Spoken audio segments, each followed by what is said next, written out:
Hi everyone. Life can be an amazing thing. It can be an uphill struggle at times. It can be, we go through seasons when life is fantastic, when life is really difficult. But the best thing that I find about life is when we can learn from the experiences of other people. I want to give you 10 tips for successful living today. And I also want you to know that I'm not giving you this advice as somebody that has arrived. I'm giving you this advice as somebody that's still on the journey. And I guess the best thing I can do is pass on some of the tips that I have discovered along the journey, because I believe that we should be doing life together. Number one, change your narrative.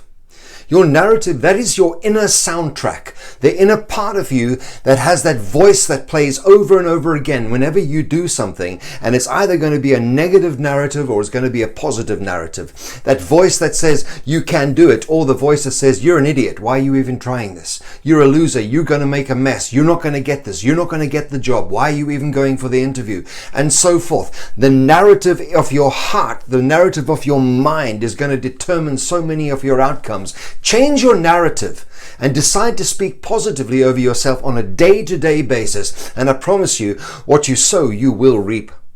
Number two, stay as healthy as you can control. I say that because some people have health defects that are way beyond their control, and good health is something that is just not within their grasp in the way we would understand it. So I'm saying stay as healthy as you can. Within what you can control, control it. If you can control your diet, do so. If you can control your exercise regime, do so. But stay as healthy as you possibly can. Number three, choose not to hold grudges. What a waste of energy holding a grudge against somebody. Somebody upset you way back. It might have been a really grievous thing that you went through with that person, but you're holding onto a grudge against that person. And where are they? They're getting on with their lives. They don't even know that you got a grudge against them. And if they do know, it's not affecting them at all. They're getting on with their life. Stop wasting energy on grudges. It just is not worthwhile. Number four, choose to forgive. It is a choice. I also realize that very often forgiveness is a process. But if you can start that process, you're on the road to winning. Holding again, it comes down to grudges once again, but holding unforgiveness against somebody, you're holding that person in your judgment 24/7. If you release that person, I can tell you now, something could happen there. In the spiritual sense, I believe that there is a spiritual power with forgiveness. You can release people by forgiving them. You're actually doing something for yourself. You're lifting yourself up. You're making yourself a better person. And when you do that sort of thing, it actually has a physiological effect on your body. Number five, everything is a lesson. There are no mistakes, just lessons. If you messed up, if you lost a job, if your business went under, that's a lesson. If a relationship failed, it's a lesson. Take it as a lesson. Get out of the corner of moping and sulking and saying, oh, everything is going wrong in my life. No, you've just learned a lesson. The universe has got a way of teaching us stuff. God has got a way of getting our attention. I believe that if you treat everything that goes wrong as a lesson, you're going to be a much better person, because everything is teaching you something. If you let it, if you're listening. Number six, choose to smile. I choose to smile a lot. And you know what? There's something actually happens to you when you do that.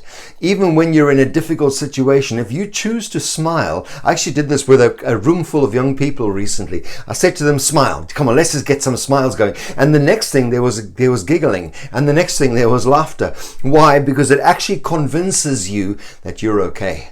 That no matter what is going on in your life right now, you will and you can get through this. Everything is possible. Put a smile on your face. It lights up your countenance. It lights up your thinking. It actually makes you feel lighter. Number seven, take every chance to upskill. In other words, if there's a course that's on offer, go for it. If there's something that you can study, go for it. If you belong to a church that's offering a course, if you're in a school or a college that's offering some extracurricular course, do it. Go for it. Learn to upskill. This message is being recorded during the great lockdown of 2020. And so as soon as we went into lockdown, what did I do? I started to upskill. I looked for webinars. I looked for tutorials online where I could learn how to do different things that I'd never actually done before. And I loved every moment of just learning something different. Number 8, respect authority. Your children, if you have them, will watch and see how you speak about authority figures, and through that they learn how to show respect to others. If you're constantly bad-mouthing their teacher in front of them, how can they go and be respectful to their teacher the next day? If you're constantly saying that the police are idiots and the government is rubbish, you're teaching your children to disrespect authority, and what you're doing is you're teaching them to disrespect you. Be respectful of authority figures, and it will rub off into something positive. I promise you it will. Makes your life just that much easier. Number 9, love yourself and forgive yourself. Spoken about forgiveness earlier on in point 4. Loving yourself can be such a difficult thing. I know people that love other people very, very well, but they struggle to love themselves, the person that you know the most. And it all comes down to self-forgiveness. What is that one thing that you're so angry with yourself about? Forgive yourself. If somebody else messed up against you, you would forgive them in a heartbeat if they were truly sorry. You are truly sorry for the way you might have ruined your own life, or made one critical error, or made a fool of yourself in one particular situation. Forgive yourself. Man, I've had to learn to do that over and over again, and it has made my life so much easier. And number 10, have faith. Faith is being sure of what you hope for and being certain of what you cannot see. Now, I'm not here to tell you what you should believe in. I'm a Christ follower myself. But when you have an element of faith, it's actually been medically proven that people that have faith actually can live longer and happier lives. It gives you something to keep on going. It gives you something to get up for in the morning. If you don't stand for something, you're going to fall for anything.